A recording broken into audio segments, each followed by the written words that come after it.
Sir আজকে আপনার আসতে তো দেরি হলো। কই, আমি তো ঠিক সময় আসছি। না, আজকে আপনার দেরি হয়েছে। আমার 5টায় আসার কথা, 4:58 বাজে। আপনি শুধু আপনার রাস্তাতেই দেখলেন, কিছু মানুষের অপেক্ষা দেখলেন না। বুঝলাম না। কিছু না, চলেন ভেতরে। মিমি, জি স্যার।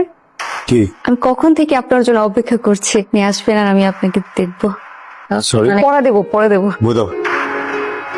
পড়ছিলা? হ্যাঁ, হোয়াট ইজ ফেমিনিস্ট ক্রিটিসিজম? এই একটা ছাড়া বাকি সবগুলো পড়েছি। Figurative language. বাকি সবগুলোর ভেতরে একটাও ছিল না। আমি জানি আপনি কি করবেন, কলটা নেই। তোমাকে কি দিলাম? বাড়ি। ব্যথা পাইছো? কারণ আমি তোমাকে ব্যথা দিইনি। কি দিচ্ছি?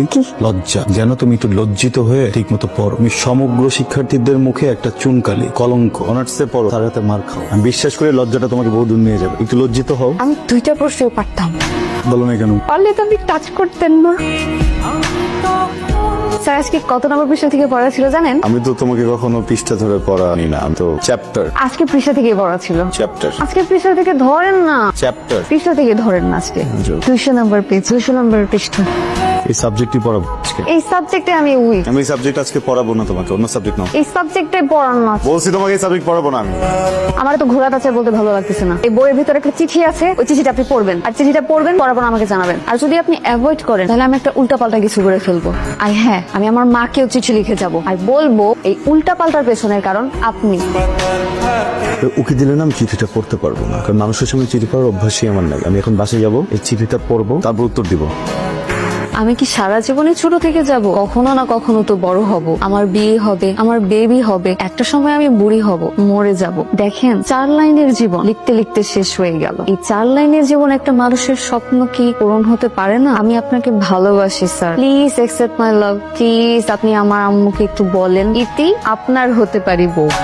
কালকে আমার আসতে হয়তো 1/2 ঘন্টা লেট হবে। ও, তোমার চিঠি দিতে ছিল। তোমার চিঠিটা আমি পড়লাম, বিষয়বস্তু ভালো, লেখা ম্যাচুরিটি আছে তোমার। মাসিক এই তোর হাতে কি? এটা শোনা, কিছু না মানে কিছু না হলে মুখের পুরো একটা চাপতে আসিস কেন? এটা মামা মামা মামা আমি বলছি যে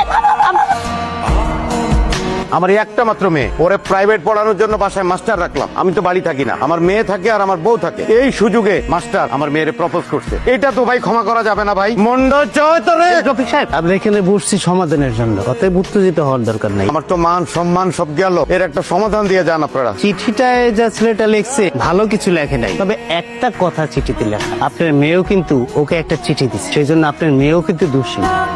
আমি আপনাকে একটা কথা বলি, আপনি এক কাজ করেন, আপনার মেয়েকে ওর সাথে বিয়ে দিয়ে দেন। আপনি কি আমার উপর এখন রেগে আছেন? রেগে থাকাটা কি অস্বাভাবিক? না স্যার, কিন্তু আমি তো এখন আপনার ছাত্রী নাই, আমি তো আপনার বউ। তো অপ্রয়োজনীয় কথা কেন বলো তুমি? প্রয়োজনীয় কথা যদি না থাকে আমার সাথে কথা বলবা না, বোঝা গেছে? চুপচাপ এখানে শুয়ে ঘুমাও, আমি আছি ওদিকে। আপনি এখান থেকে যাবেন না, আপনি এখান থেকে যাবেন না। আমি এখান থেকে যাবো না। যাবো না। বলছি না যাবো। আপনি যদি এখান থেকে যান, আমি আমার আম্মুর কাছে বিচার দিয়ে দিব আর আম্মুর আপনার কাছে পড়াবে না। তুমি কি পাগল? এটা কি তোমার আম্মুর বাসা? ভুলে গেছো আমি তোমাকে বিয়ে করে আমার বাসায় নিয়ে আসছি, তুমি আমার বউ। তোমার আম্মু পড়তে দিবে না, এটা কি বলো তুমি? আমি তো আপনার বউ। আচ্ছা, আমি বউ হিসেবে আপনাকে একটা রিকোয়েস্ট করি, এইভাবে বলার আগে রিকোয়েস্টটা রাখবেন। কিভাবে? মাথায় কসম দিয়ে বলেন রিকোয়েস্টটা রাখবেন। আরে কি করতে? হাত ছাড়ো। আমি আমি কসম কাটি না, ছাড়ো। না না প্লিজ। কসম কাটি না, হাত ছাড়ো। না, বলো রিকোয়েস্ট। আপনি আর ছাত্রী পড়াতে পারবেন না। স্যার স্যার শুনেন না, একটা কথা বলবো। স্যার আজকে আমরা একটা নতুন চ্যাপ্টার শিখব। হ্যাঁ, আর চ্যাপ্টারের নাম হচ্ছে লাভ ইচ আদার। আপনি বলেন আমাকে অনেক ভালোবাসেন। আমার মতো মেয়ে পাওয়া আপনার 14 গোষ্ঠীর সৌভাগ্য।